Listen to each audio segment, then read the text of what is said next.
વિશ્વંભર ભટ્ટની વાત ચાલતી હતી આપણી. અને હવે રામદાસ સ્વામી મહારાજને કીધું કે એની વાત આત્માનંદ સ્વામીની ગોપી ભટ્ટ બહુ સરસ જાણે છે, સમજ્યા ને? ગોપી ભટ્ટ એના દીકરા અવધપુરીના સરવરિયા વિપ્ર હતા. રામદાસ સ્વામી કે થોડીક મને ખબર હે, અજય નામે વિપ્ર અને કાશ્યપ ગોત્રી ઋગ્વેદી આશ્વલાયન શાખાના અધ્યતા હતા. અજય વિપ્ર કી નારી જો તાકે સુમતિ કર રહે નામ હિવા કે. રામાનંદ સ્વામી તીન કે રામ દત્ત કર સુત રહે ન કે.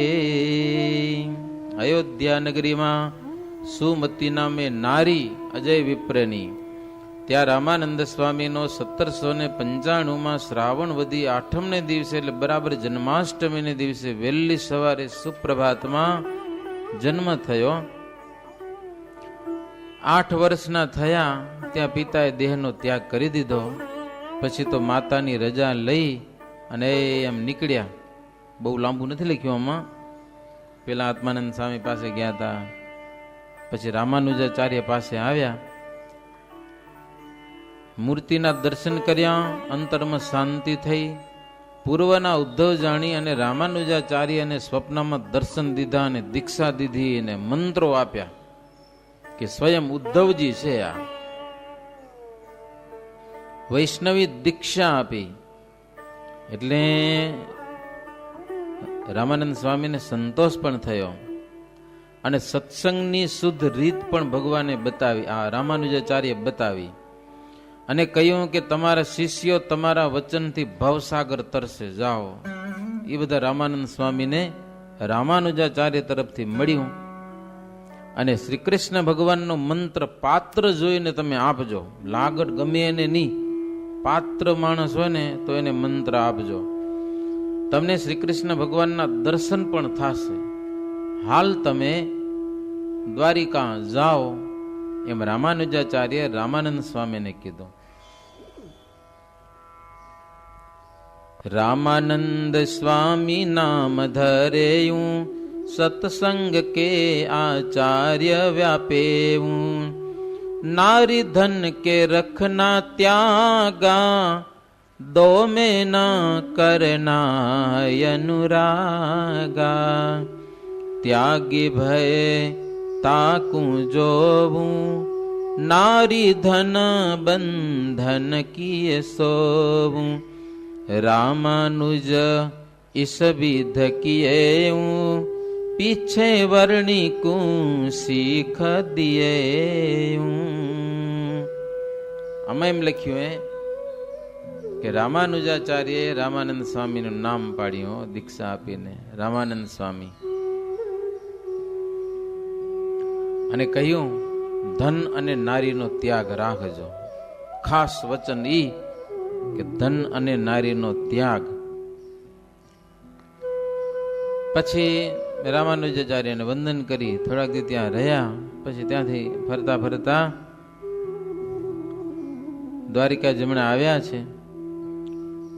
ગિરનારમાં આવ્યા, ત્યાં આત્માનંદ સ્વામીનો એમને મેળાપ થયો. આધારાનંદ સ્વામીના કહેવા પ્રમાણે રામાનુજાચાર્ય પાસે પહેલા ગયા આવ્યા છે રામાનંદ સ્વામી. હવે આવ્યા આત્માનંદ સ્વામી પાસે. હવે આત્માનંદ સ્વામી બ્રહ્મ વિદ્યા અને સમાધિમાં પરિપક્વ હતા. પોતે શિષ્યોને યોગ કળામાં નિપુણ કરતા, કેવો શિષ્ય એ પ્રમાણે સમાધિ કરાવતા. રામાનંદ સ્વામીએ તેમનો સમાગમ કરવા માંડ્યો. આત્માનંદ સ્વામીનો ગોપનાથ સાથે રહ્યા. આત્માનંદ સ્વામીએ બ્રહ્મ વિદ્યા શીખવાડી. પછી પક્વ છે કે અપક્વ છે એ જોવા માટે એને પ્રથમ બ્રહ્મ તેજ દેખાડ્યું. સમાધિની કક્ષા કેવી થઈ છે આ રામાનંદને એ જોવા માટે પહેલા થોડોક પ્રકાશ બતાવ્યો અને બ્રહ્મનું તેજ બતાવ્યું. હવે તેજમાં શ્રી કૃષ્ણના દર્શન ન થયા એટલે પછી એને સંતોષ ન થયો. અને દર્શન કરાવવાની ઉતાવળ બહુ હતી. નહીતર આના કહેવા પ્રમાણે ધીરે ધીરે પછી બતાવત એને, ભગવાનના દર્શન કરાવત આત્માનંદ સ્વામી. આ તો પેલો સ્ટેપ હતો, સમજ્યા ને? હા, નિરાકારવાદી નહોતા. પેલો સ્ટેપ હતો કે પેલો ખાલી પ્રકાશ બતાવી એને કેવું થાય છે, પણ પ્રકાશ જોઈને સ્વયં ઉદ્ધવજી ખરા ને પાછા, ઉપાસના એની સાકાર જબરજસ્ત. કેવળ તેજ ગુરુએ બતાવ્યું, પણ એમાં ઉતાવળ બહુ થઈ ગયા. હમણાં આ પ્રકાશમાં જ મને કૃષ્ણના દર્શન થાય. નહીતર ગુરુ સ્ટેપ બાય સાધના કરાવી અને ભગવાનના દર્શન કરાવવા હતા એને, પણ ઉતાવળ બહુ રામાનંદ સ્વામીની. એટલે આત્માનંદ સ્વામી જાણ્યું કે ઉતાવળ બહુ છે અને આ પોતે ઉદ્ધવ છે, માટે પ્રગટ શ્રી કૃષ્ણ મળ્યા વિના એને શાંતિ નહીં થાય. સાક્ષાત શ્રી કૃષ્ણના દર્શન થશે તો એને દર્શન થશે. હવે બ્રહ્મ વિદ્યાના 3 પ્રકાર છે. ડાયરેક્ટ તો સીધે સીધી શીખવાડી દેવાય નહીં. કોઈ પણ ગુરુ હોય સ્ટેપ બાય સ્ટેપ વિદ્યા શીખવાડે. 3 પ્રકારની બ્રહ્મ વિદ્યા છે. એમાં ભગવાનની મૂર્તિ રૂપી જેમાં ફળ હોય એ શ્રેષ્ઠ બ્રહ્મ વિદ્યા છે, અને આત્માના દર્શન કરાવનારી જે બ્રહ્મ વિદ્યા છે એ મધ્યમ બ્રહ્મ વિદ્યા છે, અને કેવળ આત્મા અને પરમાત્માના સંબંધ વિનાની જે વિદ્યા એ કનિષ્ઠ બ્રહ્મ વિદ્યા છે. આટલી વાત કરી અને રામદાસ સ્વામી અટકી ગયા. હવે હું બધો વધારે જાણતો નથી, આટલી જ વાત કરી. એટલે શ્રીજી મહારાજે પૂછ્યું રામદાસજીને કે આત્માનંદ મુનિનો માર્ગ ક્યારથી ચાલ્યો ઈ કયો, આત્માનંદનો સંપ્રદાય ક્યારથી ચાલ્યો? અને મહારાજ રામદાસ સ્વામીને કે હવે તમારે દેહ છોડવાનો બહુ વિલંબ નથી, હવે તમે વૃદ્ધ થઈ ગયા છો, કેટલા દી જીવાય એનું કઈ નક્કી નથી. 100 વર્ષ પહેલાની વાતો કોણ જાણે, અને તમે એ વાતો કયો એ અમને કોણ સંભળાવે? મહારાજ કે બોલો. એટલે તમારા વિના બીજા આત્માનંદ સ્વામીને કદાચ દીઠાય પણ નહીં હોય. મહારાજ કે અત્યારે આપણા સંપ્રદાયમાં જેટલા સંતો છે એ આત્માનંદ સ્વામીને તમે એક જોયા હશે, બાકી તો બધા હાલા ગયા ધામમાં. એટલે આત્માનંદ સ્વામીને જોયેલા હોય એવા એક તમે સંત છો, રામદાસજીને મહારાજ કે. રામદાસજી બોલે યું તબહી, શ્રી હરિ પૂછત ભય જો જબહી, આત્માનંદ સ્વામી તાકે બ્રહ્મ વિદ્યા કે મત રહેવા કે. રામદાસ સ્વામી કે મહારાજ આત્માનંદ સ્વામીનો મત બ્રહ્મ વિદ્યાનો હતો, અને એ મત ક્યારથી ચાલ્યો એ પણ બધું ગોપી ભટ્ટ જાણે છે, કે હવે એને છૂટવું હતું, સમજાય કે નહીં? આ બધું એને પૂછો, હવે મને બધી ચોક્કસ ખબર નથી આ બધી વાતની. પછી તો શ્રીજી મહારાજ ગોપી ભટ્ટ જ્યાં હતા ને ત્યાંથી પરિવાર સહિત સત્સંગમાં બોલાવ્યા. ખાલી વાત જાણવા માટે ગોપી ભટ્ટને એના આખા પરિવાર સહિત ગઢપુરમાં બોલાવ્યા. ઉત્તમ રાજા પાસે એક મકાન અપાવ્યું, એને ઉતારો અપાવ્યો, ખેતર અપાવ્યું, ગરાસ પણ અપાવ્યો, એનું બધી સગવડ મહારાજ કરી. ગોપી ભટ્ટના આખા પરિવારની ગરડામાં નિવાસ અપાવ્યો. કે આપણા સંપ્રદાયના મૂળ વિશ્વંભર આત્માનંદ સ્વામી એના દીકરા કહેવાય ને, ગોપી ભટ્ટ એટલે એના દીકરા થયા આત્માનંદ સ્વામી એના. મહારાજ એવી રીતે ગુરુ પરંપરાથી એ ગુરુના ભાઈ જાણી અને આખો પરિવાર રાખ્યો. પછી તો વસંત પંચમીને દિવસે એમનું બહુ સન્માન પણ કર્યું શ્રીજી મહારાજ. હવે ગોપી ભટ્ટ સત્સંગમાં આવ્યા, સત્સંગી થયા, મહારાજના આશ્રિત થયા. લ્યો ને, મહારાજનું બહુ સન્માન કર્યું. ઘણા માણસોનું તમે સન્માન કરો ને તો સત્સંગમાં આવી જાય, અને ઘણા સત્સંગી હોય અને અપમાન કરો તો ભાગીએ જાય, સમજ્યા ને? એટલે શ્રીજી મહારાજની નીતિ જો એનું સન્માન કર્યું, ફાયદો કેટલો થયો સંપ્રદાયને. ગોપી ભટ્ટના જેટલા અનુયાયીઓ હતા, એના સગા સંબંધો ઓળખતા હતા ને બધા, તે બધાને સત્સંગમાં લઈ આવ્યા. લ્યો, આખો સત્સંગ. નહીતર આત્માનંદ સ્વામીનું થોડુંક અલગ હાલતું હતું, ઓછું હતું, બહુ નતું. કેટલાક એના સંબંધીઓ રાજગુરુ હતા, પોતે બ્રાહ્મણ, રાજાના ગુરુઓ હતા, ગોપી ભટ્ટને કારણે એ બધા સત્સંગી થયા. હવે ગુરુ જ્યારે સત્સંગી થયા ત્યારે એવા કેટલાક ગુરુઓ પણ પોતાના શિષ્ય રાજાને પણ સત્સંગમાં લઈ આવ્યા. રાજા સત્સંગી થાય તો એની પ્રજા પણ કેટલીક સત્સંગી થાય. એટલે ઘણો બધો સત્સંગ, એક ગોપી ભટ્ટનું સન્માન કરવાથી સત્સંગમાં ઘણો બધો વધારો થયો. એમ બીજો ફાયદો શું થયો સત્સંગમાં? ગોપી ભટ્ટના કેટલાક સંબંધી હતા, એ બધા સત્સંગી થયા એટલે વૈરાગ્યો બધા જોર કરતા હતા ને એ દબાઈ ગયા હારા. કારણ કે મોટા મોટા બધા હમણાં આવી ગયા, એ હાર્યા કે હવે આપણેથી કાંઈ થાય નહીં. ગોપી ભટ્ટના સંબંધીઓ સત્સંગી થયા એટલે વૈરાગ્યો છાનામાના ચોપ થઈ રહ્યા, બધા બોલતા હતા ને જેમ તેમ. બીજા રાજાઓ પણ સત્સંગનું પ્રમાણ કરવા લાગ્યા અને કુસંગનું અપમાન કરવા પણ લાગ્યા. આટલો ફાયદો એક ગોપી ભટ્ટ સત્સંગમાં આવ્યાથી થયો. એમ ભગવાનની ઈચ્છાથી દેશકાળ શુભ થઈ ગયા બધા. શ્રીહરિએ બીજા દ્વારા સામર્થ્ય દેખવાડ્યું. આમ તો ભગવાન પોતે કરી શકે, પણ એક ગોપી ભટ્ટ દ્વારા આટલું બધું કામ કરાયું મહારાજે. મહારાજને હું કરું અને મારી વાવા થાય એના કરતા બીજાનું કાંઈક કરાવે ને એનું માન વધે ને એમાં મહારાજને વધારે રસ. આપણે થોડોક ઓછો હોય ભલે. સામર્થ્ય મહારાજને પોતાની, પોતે છાના રહી, પડદામાં રહી, બીજા માણસને આગળ કરીને એના દ્વારા પછી કામ કરાવે, એમાં મહારાજ રાજી થાય. ભગવાન છે પોતે જેટલું ઘટે એટલું સામર્થ્ય દેખવાડે છે. ભગવાનને તો કોઈ જાતનું માન નથી. પોતે કંઈ જાણતા ન હોય એવી રીતે વર્તે મહારાજ, જાણે કાંઈ ખબર જ ન હોય. નહીં એને શું ખબર ન હોય? કયો મહારાજને શું પૂછવું પડે? એને કોના ઇતિહાસ જાણવા પડે? આ તો અંતર્યામી છે, સર્વવ્યાપી છે, બધું જાણે છે, છતાં પણ ભગવાનના સામર્થ્ય કરીને બધું થાય છે. પ્રિયવત રાજા હતા, એ કેવો પ્રતાપ દેખાડ્યો? પોતાની સામર્થ્ય રથના પૈડાથી 7 સમુદ્ર કર્યા. લ્યો, સામર્થ્ય કોની? ભગવાનની, બીજા કોઈની નહીં. એક ટીંટોળીની વાત કરે, ખબર સંતોમાં થોડીક જ લખી છે. એક ટીંટોળી ક્યાંક દરિયા કિનારે બચ્ચા મૂક્યા હશે, દરિયાની વેર આવી અને બચ્ચા દરિયામાં હાલે ગયા, એને ઈંડા હશે. પછી ટીટોળી ખીજાણી દરિયા ઉપર, દરિયો પૂરવા માંડી. લ્યો, ટીટોળીઓ આટલું કે એક પક્ષી ઓલું ટીટી બોલે છે, ઈ કચરો કે કાકરો જીખણે દરિયામાં નાખે, દરિયામાં નાખે. બીજા કોઈક પક્ષી આવીને કીધું કે શું મળી જાવ? તો કે મારા બચ્ચા લઈ ગયો દરિયો, કે પૂરી નાખવો છે. એની નાતના બધા કરીએ મદદ, બધા મળી પડ્યા, ચકલા ને પૌ ને ઈ બધા જી હતા ને પક્ષીઓ. ભગવાને આ વાત જાણી, ગરુડજીને પૂછ્યું આ બધા શું મંડ્યા છે? ગરુડજી પૂછવા ગયા, શું કરો છો? તો કે દરિયાને પૂરી નાખવો છે. ગરુડજી કે આ પૂરાતો હશે, નકમી શું માથાકૂટ કરો? કે લ્યો, ગરુડજીને કે તમે મદદ કરાવો, નહીં તો નાત બાર થાશો. લ્યો, ભગવાને પણ કીધું ગરુડજીને કે તમારી નાત આખી મંડી છે દરિયો પૂરવા, તો તમારે નાત ભેગા ભળવું જોઈએ. ભગવાને કીધું ગરુડજીને, એટલે કાંઈક મદદ કરાવો. પછી તો ગરુડજી ભેડ્યા. ગરુડજી તમારે મોટા મોટા ડુંગરા ઉપાડ્યા, મોટા મોટા પહાડો નાખવા માંડ્યા દરિયામાં. દરિયો મૂર્તિમાન થઈને પ્રગટ થઈ ગયો. કે શું છે?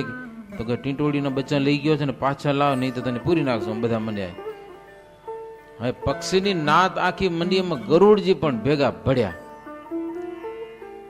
સામર્થ્ય ભગવાનની, પણ દરિયાને હારી જવું પડ્યું. હો, બધા ભેગા થઈ ગયા ને નાતીલા, દરિયાને હારી જવું પડ્યું અને કામ પૂરું થઈ ગયું. લખ્યું આમાં, હનુમાનજી પણ ભગવાનના પ્રતાપથી સમુદ્ર ઓળંગી ગયા હતા. નહીતર 400 ગાઉનો દરિયો કઈ કૂદકો મારીને કોઈ વાંદરો ઓળંગી શકતો હશે? તાકાત છે નહીં. એક ઝાડથી બીજા ઝાડમાં જાય, પણ આટલો ક્યાંથી કૂદે? પણ ભગવાનની સામર્થ્યથી. એમ શ્રીહરિએ આ બધું કામ કર્યું સત્સંગમાં. ગોપી ભટ્ટનો સત્કાર શ્રીહરિએ કર્યો, તેથી ભક્તો પણ સત્કાર કરવા લાગ્યા સત્સંગમાં. પછી તો શ્રીજી મહારાજ વસંત પંચમીને દિવસે રંગ મંડાવી, ઝાંઝ મૃદંગ વગાડાવી એ મોટો ઉત્સવ કર્યો. ખૂબ રંગ રમ્યા, રંગના ગારાથી પણ રમ્યા. ભગવા આપ્યા મહારાજ, શ્રીફળ, ખજૂર. પછી બધાને ઘેલામાં સ્નાન કર્યું, બધા ભેળા થઈને. સ્નાન કર્યા પછી મહારાજ વસ્ત્રો પહેર્યા અને ગોપી ભટ્ટે આજે મહારાજને ચાંદલો કર્યો કંકુનો. હવે સત્સંગમાં આવ્યા ને એને ગોર બનાવ્યા. આટલા દિવસ મયારામ ભટ્ટ હતા, એને મહારાજ એટલું માન આપ્યું ગોપી ભટ્ટને. પછી શ્રીજી મહારાજ સોનેરી રેંટો, શ્રીજી મહારાજે ગોપી ભટ્ટને સોનેરી રેંટો પણ ભેટમાં આપી દીધો. પછી જીવા ખાચરના આગ્રહથી શ્રીજી મહારાજ એના ભવનમાં ગયા છે. જીવા ખાચર આમ પ્રેમી, બહુ સેવા બહુ કરે, સમજા ને. એટલે એ સંતો ભક્તો મહારાજને બધાને 5-5 પેંડા ને બરફી ને બધાને ત્યાં જમાડ્યા. પછી દાદા ખાચરના દરબારમાં આવ્યા.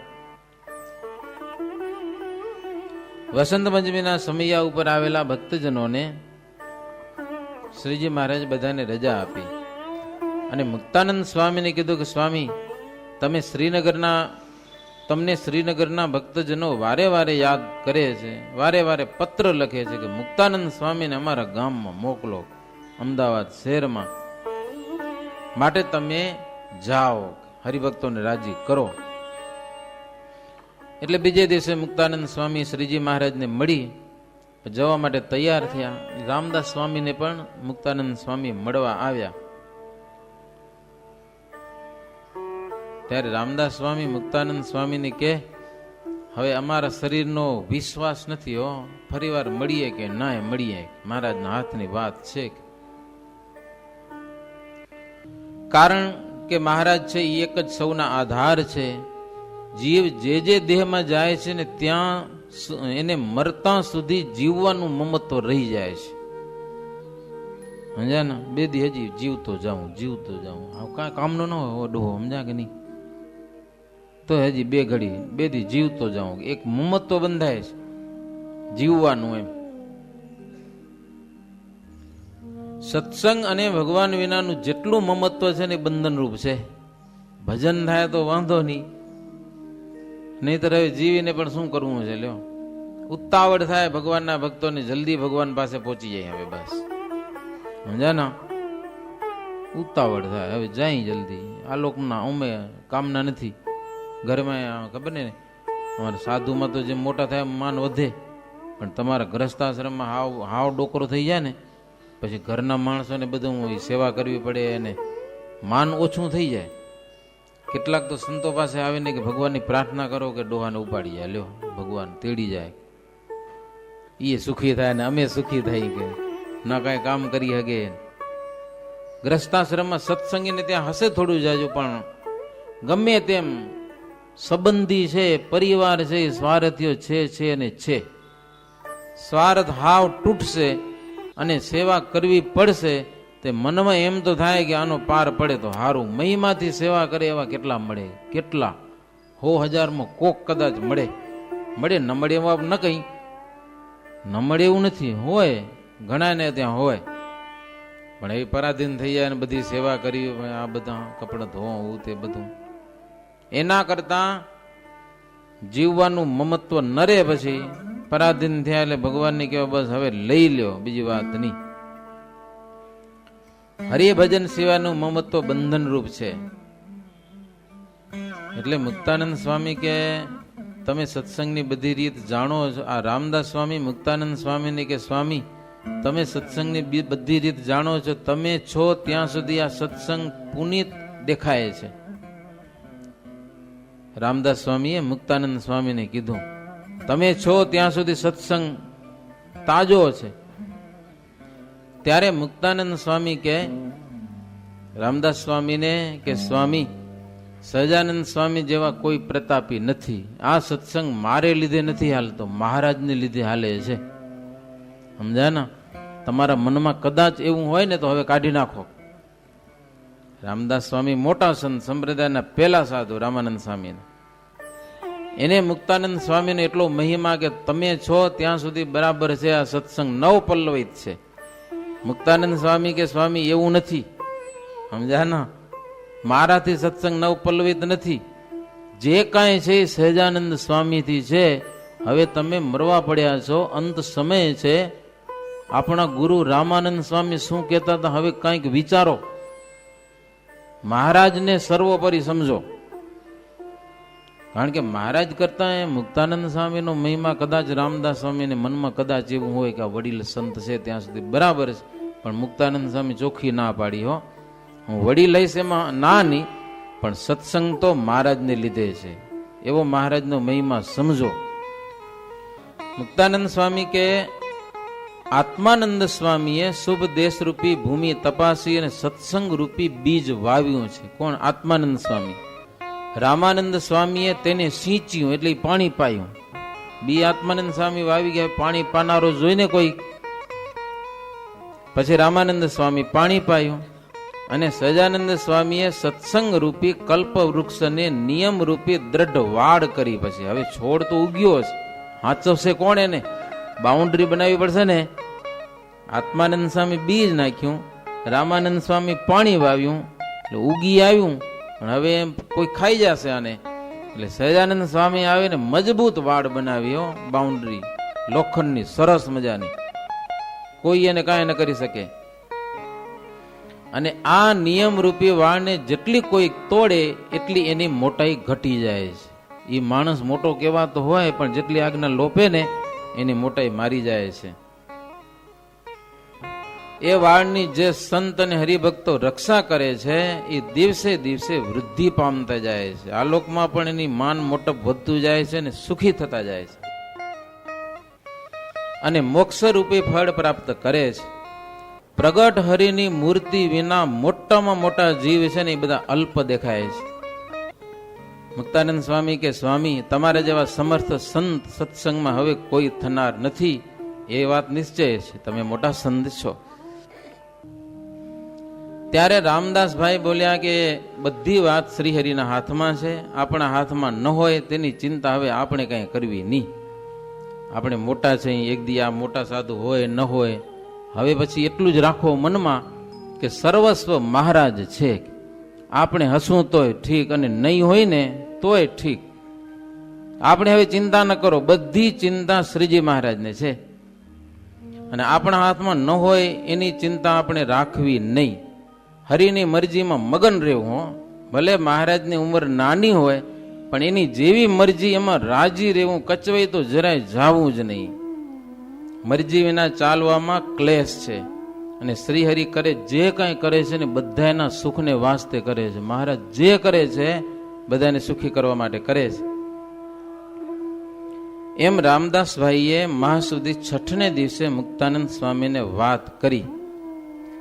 બહુ વૃદ્ધ થવાથી રામદાસભાઈને પોતાનું તન તજવાની હવે ઈચ્છા હતી. જો આવ્યું કે નહીં, શરીર વૃદ્ધ થઈ ગયું એટલે હવે શરીર છોડવાની ઈચ્છા છે, હવે નથી જીવવું. કે મહારાજ રાજી હોય, સંતો રાજી હોય તો હવે મારે આ લોક છોડી અને પ્રભુના ધામમાં જવું છે. બધા પ્રેમથી રજા આપો બસ. રામદાસભાઈ કે પ્રેમથી બધા રજા આપો બસ, હવે નથી રહેવું આ શરીરમાં, હાલતું નથી.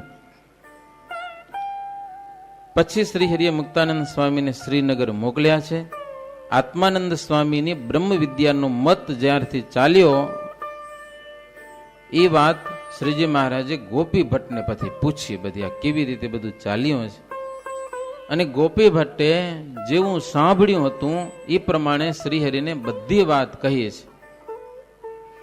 આત્માનંદ સ્વામી થયા ત્યાં સુધીના ગુરુઓ જીવના જન્મ મરણ અને ત્રિવિધ તાપને હરે એવા બધા થયા હતા. બધા સમર્થ હતા. એમ સમાધિઓ કરાવતા, ભગવાનના દર્શન કરાવતા, તેજ બતાવતા, ગોલોક વગેરે ધામ પણ બતાવતા.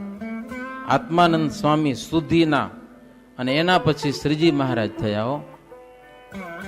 અને એ બધી વાત હવે આપણે આવતીકાલે, આજે અહીંયા કને આપણે કથાને વિરામ આપશું. સહજાનંદ સ્વામી મહારાજની શ્રીપતિમ શ્રીધરામ સર્વદેવેશ્વરામ ભક્તિધર્માત્મજમ વાસુદેવમ હરે કેશવમ કામદમ કારણમ સ્વામિનારાયણમ નીલકંઠમ ભજે. સહજાનંદ સ્વામી મહારાજની